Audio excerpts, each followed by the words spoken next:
নমস্কার, বৈশাখীর হেসেলে সবাইকে স্বাগত। আজ নিরামিষ রান্না করেছি। ভাতের সাথেই ভেন্ডি সেদ্ধ করে নিয়েছি। গোটা গোটা রাখি, কিন্তু পাতে যখন পরিবেশন করি সেদ্ধ ভেন্ডির সাথে কাঁচা সর্ষের তেল, নুন আর লঙ্কা দিয়ে দিই। আমার লঙ্কার প্রয়োজন হয় না, সাথে নুন তেল হলেই চলে।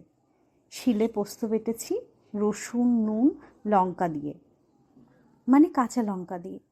বাটার ওপর সর্ষের তেল দিয়ে দিয়েছি। সরু লম্বা করে আলু আর পেঁয়াজ কেটে নিয়ে ভাজা করেছি, সাথে বিউলির ডাল। শুকনো কড়াইতে কিছুটা মৌরি ভেজে শিলে বেটে ডাল নামানোর আগে ছড়িয়ে দিয়েছি।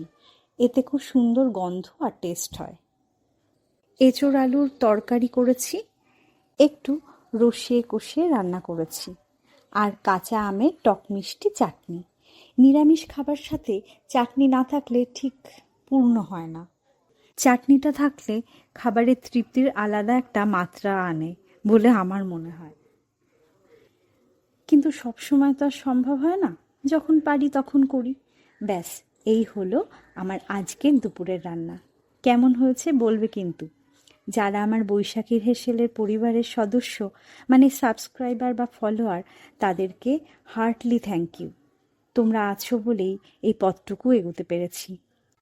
তোমরা বৈশাখীর হেসেলকে পছন্দ করছো বলেই আমি একটু একটু করে এইভাবে এগিয়ে যেতে পারছি। সাবস্ক্রাইব করে বা ফলো করে আমার পরিবারের সদস্য হওয়ার আমন্ত্রণ রইল। সবাই সবার পরিবারকে নিয়ে সুস্থ থেকো, ভালো থেকো। নমস্কার।